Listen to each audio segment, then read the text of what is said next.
32 का विरोध हो या स्थानीयता का विरोध हो तो वोट नहीं मिलेगा, या फिर सही में अनूप सिंह के अंदर कई चीजें बदली हैं? मेरे नेता ने बोला 32 नहीं लागू होगा तो मैंने नेता का सपोर्ट किया। मेरे नेता ने बोला 32 लागू होगा तो मैंने उसका भी सपोर्ट किया। पार्टी के एक तो पूर्णिमा नीरज सिंह प्रखर होकर विरोध कर रहे हैं, फूफा की तरह रूसे हुए हैं बन्ना गुप्ता जो मंत्री हैं, उनकी जो तस्वीरें हैं मुस्कुराहट नहीं है। मधु कोड़ा कोड़ा दंपति दोनों लगातार प्रखर होकर बोल रहे हैं कि उसमें थोड़ा संशोधन की आवश्यकता है, खतियान लागू होना चाहिए। तो क्या इससे नुकसान पार्टी को होगा? देखिए, उसी तरह हेमंत सोरेन अगर गलत होंगे तो अभी तक तो ईडी को कार्रवाई कर देना चाहिए था ना। क्यों इतना ड्रामा ढकोसला हो रहा है? क्यों इधर छापामारी उधर छापामारी? अभी तक तो बहुत कुछ ईडी को मिल चुका होता। लेकिन एक व्यक्ति ने विरोधी ताकतों से लड़ने का काम किया और ये बताया कि झारखंडी सरेंडर करना नहीं जानता है। ये बताया कि झारखंड को तुम दबा के डरा के धमका के अपना काम नहीं करा सकते हो। बाद बाकी राज्यों में तो हुआ है, गोवा जैसे राज्य में। आखिरी सवाल है, आपके यहाँ फुसरो चौक है जी, वहाँ निर्मल महतो की वो जो चौक है उसमें सब कुछ है, लेकिन मूर्ति शायद विवाद में है, वो कहीं शायद थाना में मैं आपको उस पर क्या मैं बता देता हूँ। मैं तो चाहूंगा आप बराबर आते रहे फेसबुक और सोशल मीडिया से। अगर हम अपने सवालों को पूछे, इससे बेहतर है आप मेरे घर पर आके मेरे से डायरेक्ट माइक लगा के पूछे, तो ज्यादा मैं खुश होऊंगा। झारखंड की हेमंत सोरेन सरकार ने 14 सितंबर को एक ऐतिहासिक फैसला लिया, खतियान आधारित स्थानीयता यानी 132 आधारित स्थानीयता। दूसरा, ओबीसी को 27% आरक्षण दिया गया। कैबिनेट से प्रस्ताव पारित हुआ है। आगे जो कहा जा रहा है मंत्रियों द्वारा, तमाम जो विधायक हैं उनके द्वारा, कि फिर इसको विधानसभा पे पटल पर लाया जाएगा, वहां से फिर राज्यपाल से फिर 9वीं अनुसूची के लिए केंद्र को भेजा जाए। इस पूरे प्रक्रम में जो सबसे चर्चा का विषय रहा वो एक व्यक्ति यानी एक विधायक अनूप सिंह की हम बात कर रहे हैं। जब पिछले बार जब मानसून सत्र था तो माननीय मुख्यमंत्री हेमंत सोरेन ने जब कहा कि 1932 कोर्ट से रिजेक्ट हो जाए अगर हम डाल भी देते हैं, तो सबसे पहले जिसने टेबल ठोका वो है अनूप सिंह। उसके बाद कई मंचों पर उन्होंने इस बात को स्वीकारा कि 1932 झारखंडियों का अधिकार है जो यहाँ के मूल निवासी आदिवासी हैं। बाकायदा चर्चा में भी रहे हर बार। इस बार भी एक इंटरव्यू के दौरान उन्होंने कहा, बहुत बेबाकी से उन्होंने स्वीकारा कि हम खतियानी झारखंडी नहीं है, यहाँ अधिकार आदिवासी मूलवासियों का पहला है। तो हम उनसे बात करने आए हैं। हमारे साथ हैं भी कुमार जयमंगल अनूप सिंह, बैरमो से विधायक हैं और वर्तमान में सत्ता के सबसे नजदीक हैं। आपका बहुत बहुत स्वागत है दादा, जोहार लोकतंत्र। बहुत बहुत धन्यवाद आकाश जी, बताइए। पहले तो बहुत बहुत बधाई आपको। एक एजेंडा जो प्रमुख रहा इस गठबंधन की सरकार का, 2 एजेंडा 32 और ओबीसी आरक्षण, वो तो आप लोगों ने कैबिनेट से पास करा लिया है। आगे क्या है?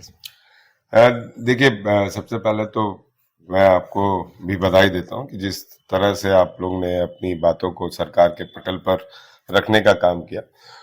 और आपके माध्यम से जरूर आपको एक बात मैं क्लियर करना चाहूंगा कि क्योंकि आज तक हम लोग दोनों एक साथ बैठे नहीं हैं कभी, पहली बार आप मेरे घर आए हैं और हम मेरा इंटरव्यू ले रहे हैं, और शायद मेरा सौभाग्य है कि एक खतियानी मेरा इंटरव्यू ले रहा है। पहला बात कि अभी आपने बोला कि टेबल पीटने वाली बात, देखिए एजेंडा जो होता है वो सदन का नेता तय करता है और मेरा नेता हेमंत सोरेन है।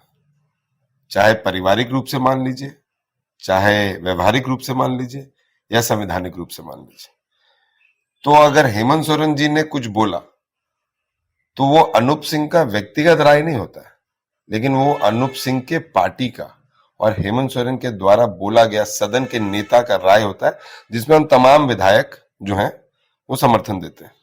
और एक अच्छे राजनेता की पहचान ही यही होती है कि वो अपने नेता को सपोर्ट करे, और इसीलिए शायद आपने देखा होगा कि लेकिन आप ही तो टेबल ठोके। निश्चित तौर पर, और एकमात्र शायद मैं ही था कि एक झारखंडी आदिवासी को सीएम बनाने के बाद उसको बीजेपी वाले लोग किस तरीके से हटाना चाह रहे थे और किस तरह से प्रचंड रच कर उनके विधायकों को खरीदना चाह रहे थे, उसमें भी एकमात्र मैं ही था जो घुस के पूरा पर्दाफाश किया, और शायद हेमंत सोरेन जी के सरकार को आज हम बचा पाए। तो मेरे नेता ने बोला 32 नहीं लागू होगा तो मैंने नेता का सपोर्ट किया। मेरे नेता ने बोला 32 लागू होगा तो मैंने उसका भी सपोर्ट किया। अब उसमें 32 के विरोध में भी कुछ लोग हैं जो शायद मुखर होके बोल भी रहे हैं। उसी क्रम में मैंने उनके लिए समझाने का काम किया फॉलो अप न्यूज चैनल में संजय जी के माध्यम से कि 32 लागू होने से कोई नुकसान नहीं, और 32 लागू होने किसी एक जाति या एक समुदाय के लिए नहीं है, ये पूरे झारखंड के लिए, और उसमें तमाम जातियां भी आती हैं, तमाम समुदाय भी आते हैं। इसलिए मैंने ये बात रखी। मेरा कभी भी जो मंशा है वो सरकार के विरोध नहीं जा सकता। देखिए 100 बात का एक बात कि हम किससे लड़ रहे थे, हम बीजेपी वालों से लड़ रहे थे जिन्होंने 85 लागू किया, हम आजसू के उस पार्टी के नेता से लड़ रहे थे जिनके मंत्री ने 1985 में साइन किया और मिठाई बांटा। तो वो जो कहते रहे वो हम करते रहे, तो उनके समय में उन्होंने क्यों नहीं किया? 27% ओबीसी का काट के उन्होंने 14% किया, तो हम उनसे लड़ रहे थे। जब हमारे नेता ने ये माना कि इनसे लड़ना बेवकूफी है और जनता का हित में काम करते जाओ, नहीं तो ये समय बर्बाद करते जाएंगे, तो हमारे नेता ने धराधर फैसला शुरू किया। और सीपीएल का मुद्दा हो, चाहे आंगनबाड़ी का हो, चाहे सैया सेविका का हो, चाहे शिक्षक बहाली का हो, चाहे खतियानी का हो, चाहे ओबीसी का हो, आप देखिए किस तरीके से उन्होंने फैसला लिया। तो मेरा तो ये मानना है कि जिसे आप अपना गुरु मान लेते हैं, जिसे आप अपना बड़ा भाई मान लेते हैं, उसके पीछे चलते रहिए। और मेरे पिता ने हेमंत सोरेन जी को अपने कार्यकाल में मुख्यमंत्री के रूप में स्थापित किया था, ये किसी और ने नहीं किया था।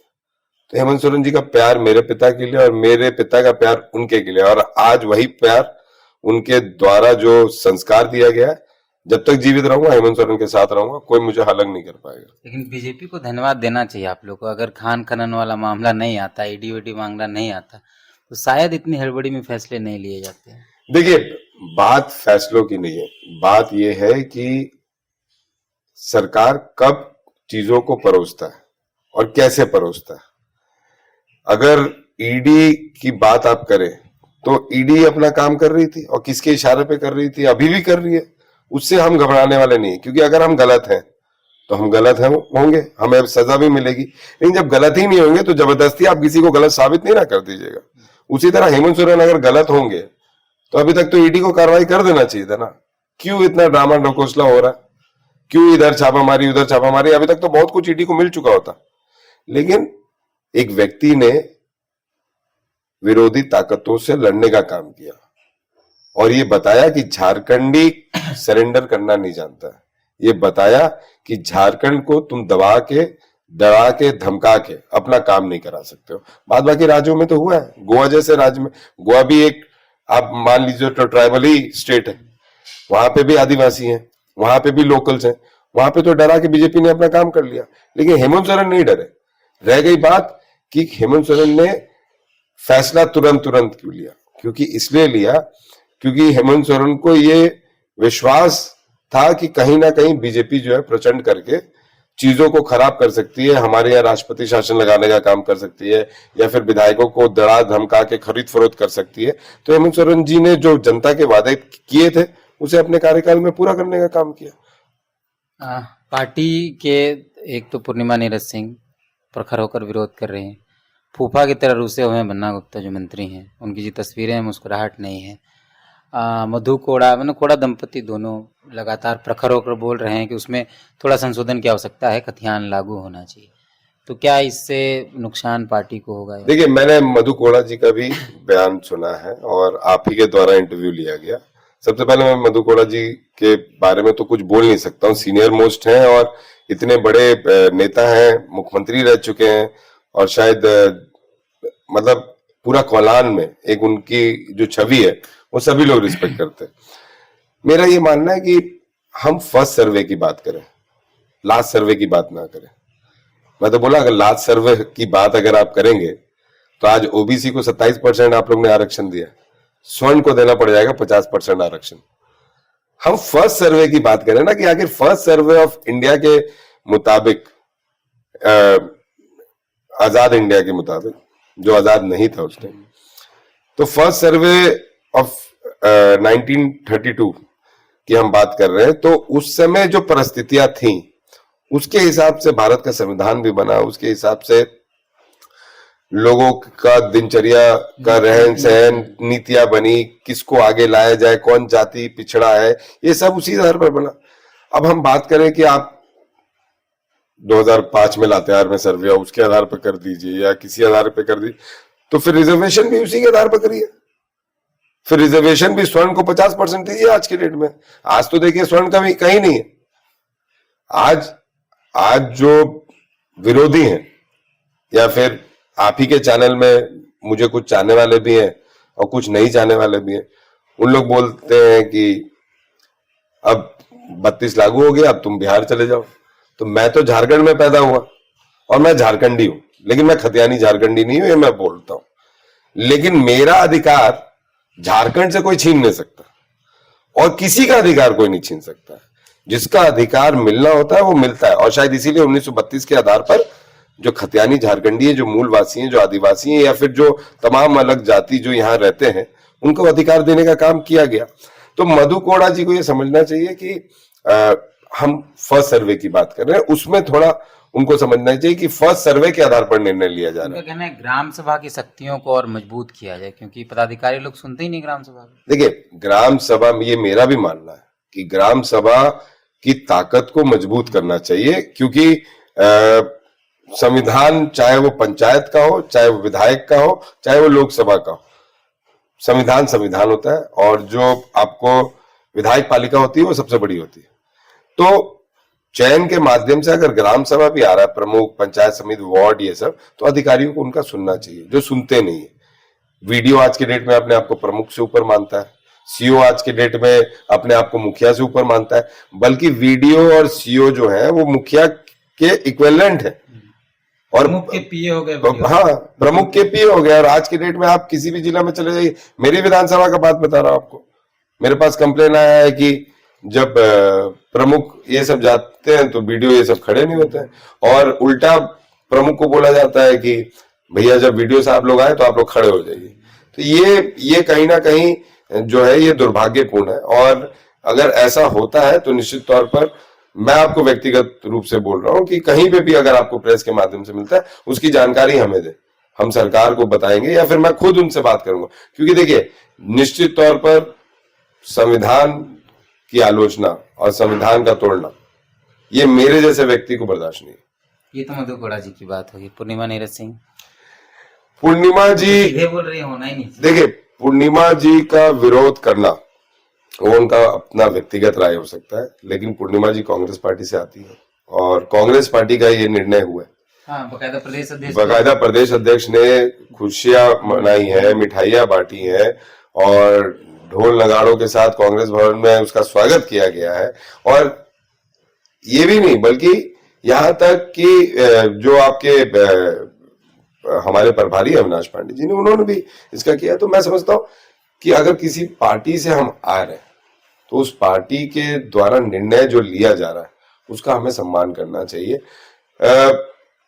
पूर्णिमा नीरज सिंह जी भी शायद उस वोट बैंक से आती हैं जिस वोट बैंक से मैं आता हूं और वोट बैंक के आधार पर शायद उनका बयान हो सकता है, लेकिन कभी कभी लोगों को पार्टी के बेसिस पे काम करना चाहिए। और मैं समझता हूं कि अब हम लोग वोट बैंक की राजनीति से ऊपर उठ चुके हैं।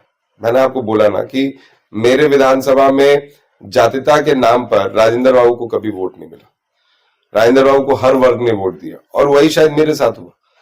लेकिन मैंने फिर बोला कि काम के आधार पर विधायक चुने जाते हैं, कोई आरक्षण, कोई 32 के आधार पर नहीं चुने जाते। अगर मैं काम करूंगा तो मैं चुन के आऊंगा, अगर मैं काम नहीं करूंगा तो मैं चुन के नहीं आऊंगा।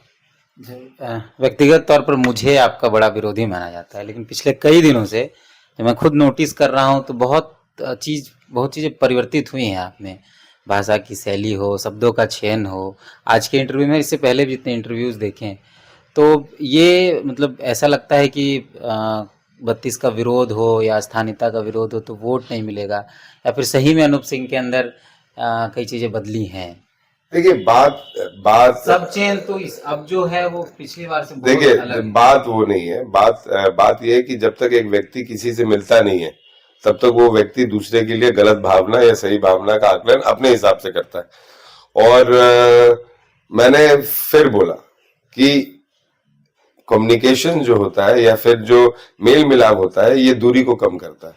रह गई बात कि मैंने 32 का सपोर्ट क्यों किया, 32 का सपोर्ट इसलिए किया क्योंकि राजेंद्र बाबू को 7-6 टर्म, ऐसा तो नहीं है कि एक ही वर्ग ने वोट देके बनाया, आज वो नहीं है, लेकिन उनके माध्यम से जो मुझे संस्कार मिली, मेरा ये मानना है कि सभी लोग समान है। आपको मैं बता रहा हूं, मेरी अपनी 2 बुआ, जो मैंने फॉलोअप में भी बताया, एक सादेव परिवार जो राजा परिवार है ओपा में, ओपा स्टेट जिसको बोला जाता है, उसकी सबसे बड़ी बहू है। और अमलाबाद कोइलवरी आपने सुना होगा, चंदन क्यारी, उनके राजा अर्जुन सिंह मेरे अपने फूफा हुए, और मेरी अपनी बड़ी बुआ उनकी धर्मपत्नी है थी, मतलब अब तो दोनों ही नहीं रह गए, भाई लोग हैं। तो ऐसा थोड़ी है कि हम झारखंड से नहीं जुड़े हुए। अच्छा, अगर झारखंड से नहीं जुड़ना होता तो मेरे पिता तो मंत्री थे, और उस टाइम भी राजेंद्र बाबू को शैडो चीफ मिनिस्टर माना जाता था, पंडित बिंदेश्वरी दुबे जब बने थे, और जब लालू जी बने तब भी उनको बेहद प्रेम मिला, और लालू जी के राइट लेफ्ट बोले जाते थे। जब हेमंत सोरेन मुख्यमंत्री बने थे तब भी तो मेरे पिता चाहते तो एमएलसी की राजनीति कर सकते थे बिहार में। एमएलसी तो नॉमिनेट होता है, और शायद जब तक वो जीवित रहते तब तक वो विधायक रहते, लेकिन मेरे पिता ने चुनाव लड़ना तय किया, चूज किया, पसंद किया। वो उसी के क्रम में वो अपना मंत्रिमंडल बिहार में छोड़ के और झारखंड में आए। वो चाहते तो वहां पे मंत्रिमंडल कंटिन्यू करते एमएलसी बन के, लेकिन उन्होंने ऐसा नहीं किया। वो तो चुनाव लड़ने आए, और 2 बार चुनाव भी हारे, तब भी उन्होंने बेरमो को नहीं छोड़ा। तो बात यहाँ पे वो नहीं है। देखिए, हिंदुस्तान एक, हम लोग बात कर रहे हैं कि आप में ऐसा नहीं लगता बहुत परिवर्तन आया है? बॉस एक बात को राजनीति से कहा जाए कि एकदम नहीं, मेरा ये मानना है कि जब पिता जीवित रहते हैं ना, तो लड़प्पन हर संतान में रहता है। यही हम कहना चाहते हैं, लड़प्पन हर संतान में रहता है, और जब पिता चले जाते हैं ना, तो वो संतान एक पिता बन जाता है। तो शायद मेरे पिता के जाने के बाद वो तमाम रिस्पॉन्सिबिलिटीज, वो तमाम कार्य जो मेरे पिता के द्वारा किए जाते थे, आज वो मुझे करना पड़ रहा है, और शायद प्रतिदिन मुझे कुछ ना कुछ सीखने के मिल रहा है। इसलिए मैंने एक ट्वीट किया था, शौक से निकालिए नुक्स हमारे किरदार में, आप नहीं होते तो हमारे इतना रास्ता कौन। तो प्रतिदिन लोग जो है ना, वो हमें सिखाते हैं, और मेरा सबसे बड़ा जो ट्रांसफॉर्मेशन है वो यही है कि आज मेरे पिता नहीं, और आज शायद मेरे पिता रहते तो शायद मैं वही अनूप सिंह पुराना वाला रहता, लेकिन आज मेरे पिता नहीं है। इसलिए मेरे को उनके द्वारा जो बनाया हुआ संस्था है, उनके द्वारा जो बनाए हुए लोग हैं, उनके द्वारा जो बनाया हुआ एक विधानसभा है, उसको देखना है।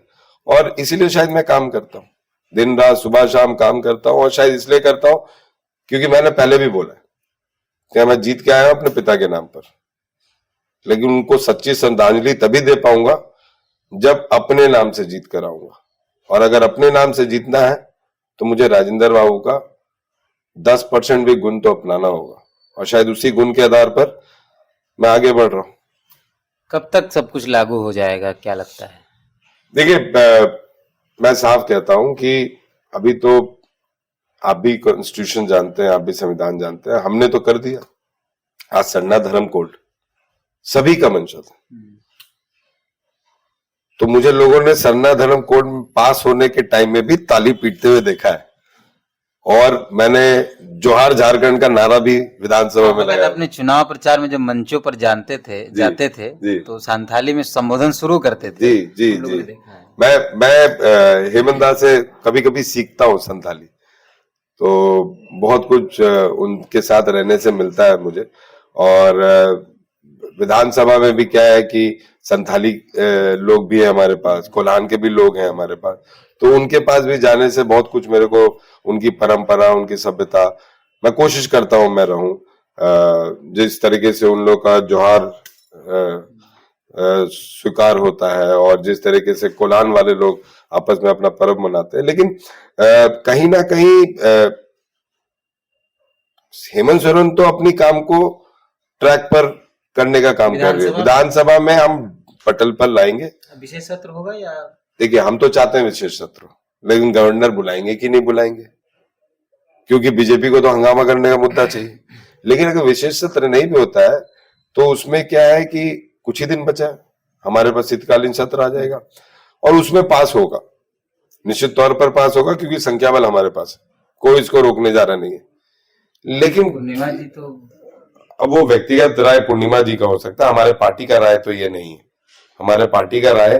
देखिए इसमें किसी को नुकसान क्या है, मुझे समझ में नहीं आ रहा है कि नुकसान क्या है।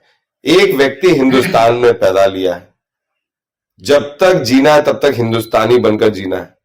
हिंदुस्तानी बनकर जीना, आप झारखंड में भी रह सकते हैं, बिहार में भी रह सकते हैं, उत्तर प्रदेश में भी रह सकते हैं, कहीं पे भी रह सकते हैं, लेकिन स्थानीयता का परिभाषा, मैं एक चीज बताता हूं, मेरी शादी हुई तो मेरे पिता ने मेरे शादी से पहले कुल देवियों कुल देवता का आशीर्वाद के लिए पूजा कराना होता है हमारे रिवाज में, आपके रिवाज में भी होता है।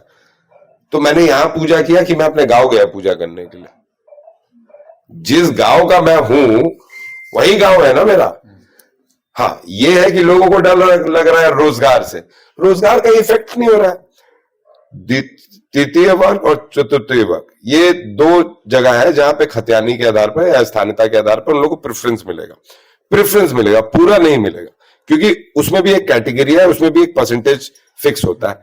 तो आखिर डर किस बात का है? और लोगों को तो जो रिजर्वेशन के माध्यम से मिलना है वो मिलेगा ही, और जो कंपटीशन के माध्यम से, हम लोग जैसे लोग कंपटीशन ही के माध्यम से आ रहे हैं, हम लोग को तो कोई रिजर्वेशन नहीं, तो डर किस बात का है? जो व्यापार आप कर रहे हो व्यापार, आखिर झारखंड में रहने वाले लोगों को क्या डॉक्टर्स की जरूरत नहीं है? क्या वकीलों की जरूरत नहीं है? क्या ब्यूरोक्रेट्स की जरूरत नहीं है? क्या टेक्नीशियंस की जरूरत नहीं है? क्या यहाँ पे इंडस्ट्रीज नहीं बैठाएंगे? ऐसा थोड़ी है कि सभी लोग जो है झारखंड के में इतना संपन्न है कि सब हम लोग यहीं के हैं। हम लोग को तो सुविधा चाहिए, और सुविधा प्राप्त करना है अगर झारखंड को, तो वो सुविधा प्राप्त कराने वाले जो व्यक्तिगण होते हैं, जो इंसान होते हैं, जो एक मनुष्य के रूप में भी पैदा होते हैं लेकिन भगवान होते हैं, जैसे डॉक्टर्स, जैसे वकील, तो ये सब नहीं रहेंगे तो इनको भगाया थोड़ी जा रहा है। आपको रोजगार करना है, रोजगार करिए, आपको व्यापार करना है, आपको व्यापार करिए, लेकिन स्थानीयता का परिभाषा अगर लागू सरकार के द्वारा किया जा रहा है तो एक इंसानियत के रूप में आपको उसको स्वीकार करना चाहिए।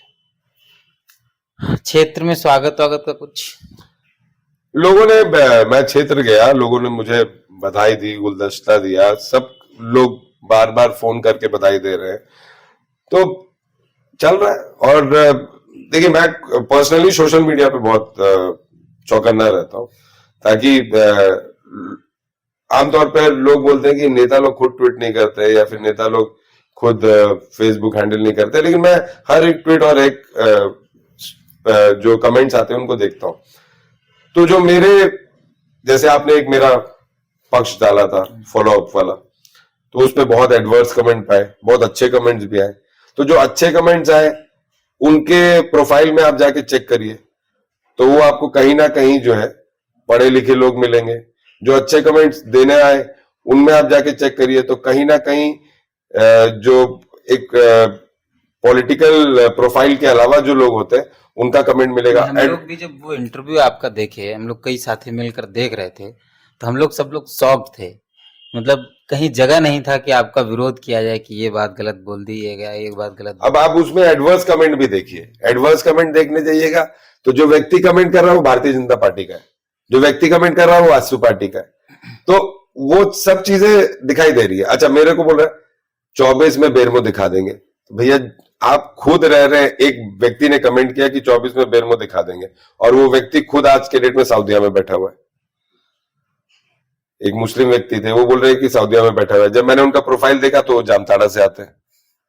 तो आप व्यक्तिगत तौर पे मेरे से नाराज है तो आप कमेंट कर रहे हैं, लेकिन मैं समझता हूं कि मेरा चुनाव जीतना या हारना ये 24 तय करेगा।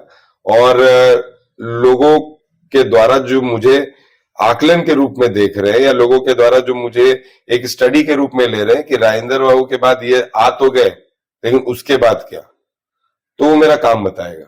और काम जिस तरीके से मेरे विधानसभा क्षेत्र में हो रहा है वो शायद आपको भी मालूम है, किसी से छुपा हुआ नहीं है। जिस तरीके से हम लोग दिन रात सुबह शाम एक करके काम करते हैं, और सबसे बड़ा बात, काम से ज्यादा व्यक्तिगत आप लोगों के साथ कितना जुड़ते हैं और उनको कितना सामर्थ्य करते हैं अपनी असुविधाओं से लड़के सुविधा प्राप्त करने में, वो सबसे बड़ा चीज मायने रखता है चुनाव में।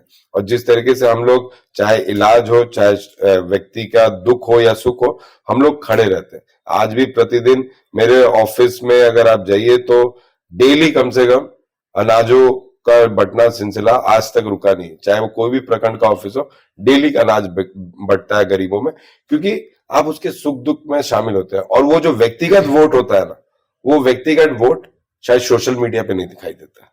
वो जो गरीब का जो प्यार होता है वो शायद सोशल मीडिया पे नहीं दिखाई देता। हम अपनी नाराजगी सोशल मीडिया पे जरूर दिखाते हैं, लेकिन हम अपना प्यार नहीं दिखा सकते। तो शायद वही क्रम है कि राजेंद्र राव, आप 6 साल जीते, 6 टर्म जीते और 7वां बार मुझे जिताया, तो कहीं ना कहीं तो अब आप सबको खुश नहीं कर सकते। तीर्थनाथ आकाश को भी मुझे अच्छा मानने में आज साल भर लग गया। तो हर व्यक्ति का एक समय आता है जब वो आपको सही से या अच्छे से आकलन करता है, और शायद यही क्रम है कि आज भाई मेरे घर में बैठे हुए हैं और मैं भाई के साथ इंटरव्यू दे रहा हूँ। एक आखिरी सवाल है, आपके यहाँ फुसरो चौक है एक, जी, वहाँ निर्मल महतो की वो जो चौक है उसमें सब कुछ है, जी। लेकिन मूर्ति शायद विवाद में है, वो कहीं शायद थाना में मैं आपको उस पर क्या, मैं बता देता हूँ। आप जैनामुड़ चौक पुराना देखे, मैंने उस चौक पर जाके बोला था कि अगर हम सत्ता में आते हैं तो मैं वो चौक का निर्माण करूंगा तिलका मांझी जी के चौक से। तिलका मांझी जी का पैदाइश जो हुआ वो बिहार में हुआ, और बिहार में तिलका मांझी जी हमारे भागलपुर के रहने वाले थे। अब बात को समझना होगा, जो आपने ये सवाल पूछा, बहुत अच्छी सवाल पूछी, कि हम अगर अपने पूर्वजों को भगवान के रूप में देखते हैं, तिलका मांझी जी को मानने वाला हर एक आदिवासी आज की डेट में उनको भगवान मानता है। हर एक आदिवासी, तमाम लोग भगवान मानते हैं, जो झारखंड में रहते हैं उनको भगवान मानते हैं। तो क्या 1932 लागू होने के बाद आप तिलका मांझी जी को भी भागलपुर से लाना पड़ेगा हम लोग को? एकीकृत बिहार का हिस्सा है। यही मैं बोलना चाह रहा हूं कि जब हमारे पूर्वजों का इतिहास झारखंड और बिहार दोनों के साथ बना हुआ है, तो जो झारखंड में रह रहे हैं उनको 1932 लागू होने के बाद जाना थोड़ी पड़ेगा। लोगों को यह समझना चाहिए कि पूर्वजों का इतिहास भी यही रहेगा, आप भी यही रहिएगा, लेकिन जो स्थानीय है उन्हें सम्मान भी यही मिलेगा। रह गई बात, आपने जो मूर्ति की बात कही, मैंने घोषणा किया तो घोषणा के बाद संविधान देखा जाता है, कॉन्स्टिट्यूशन देखा जाता है। एनएच, पहले वो एनएच पड़ता था, इसलिए हम मूर्ति नहीं बैठा सकते थे, लेकिन जब वो एनएच से हटा और एनएच बाद में आपको रिंग रोड से गया, तब फिर मैंने एनएच डिपार्टमेंट से परमिशन लिया, बकायदा उसका एनओसी लिया, और आज तिलका मांझी जी का जो वेद मूर्ति बन रही है, मेरे विधायक फंड से बन रही है, और मैं खुश हूं कि मैंने एक जनता के वादा को पूरा किया। उसी तरह हम लोग ने आपको चिलगड्डा में, अगर आप गांगजोरी के आगे जाइएगा तो हम लोग ने बनाने का काम किया, तिलका मांझी जी का एक और जो रमा मांझी जी ने बनाया, उसमें भी मेरा बेहद योगदान था।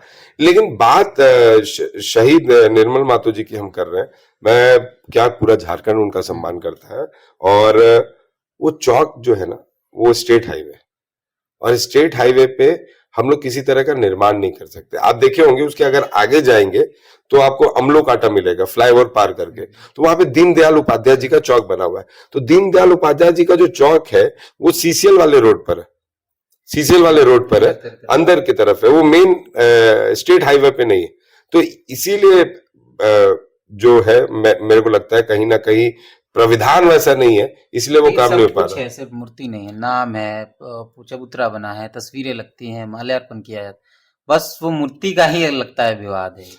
देखिए वही तो बात है ना, जो संविधान हमें अलाउ नहीं करता है, हम उसको कैसे करते हैं। मैं तो संविधान से ऊपर जनता की भावना है, एकदम जनता की भावना है, और जनता की भावना को हम लोग को सम्मान भी करना चाहिए। और लेकिन कहीं ना कहीं फिर संविधान बीच में आ जाता है, क्योंकि अगर आप 32 की बात करें तो वो जनता की भावना है, अगर आप ओबीसी की बात करें तो जनता की भावना है।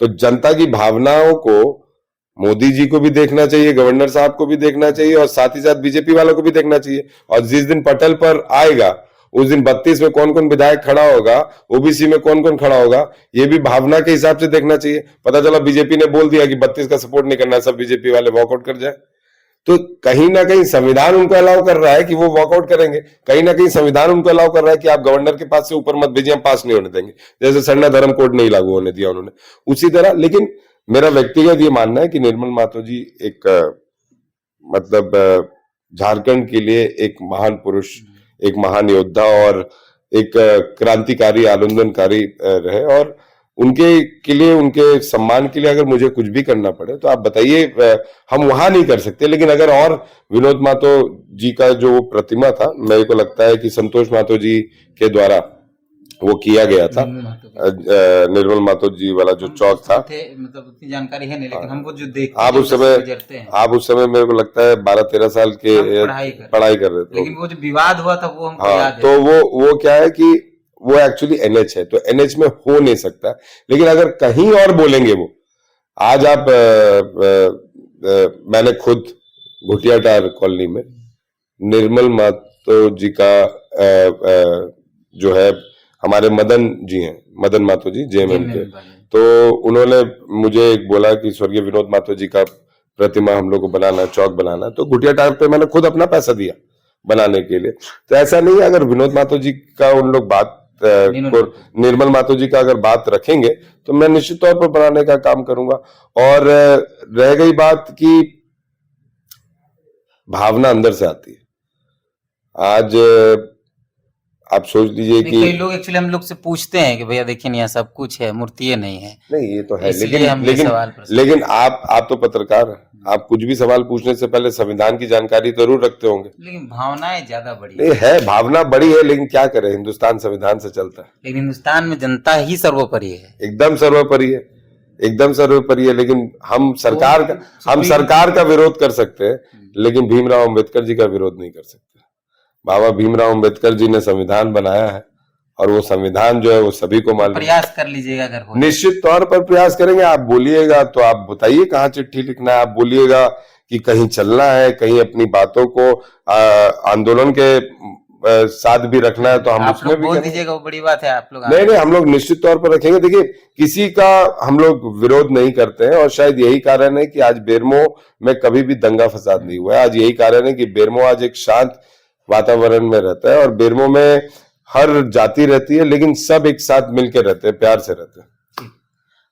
हमारे साथ बेरमो के विधायक कुमार जयमंगल जी थे। स्पष्ट तौर पे उन्होंने एक बात कही कि आप चाहे जहां से भी हैं, आपको डरने की आवश्यकता नहीं है।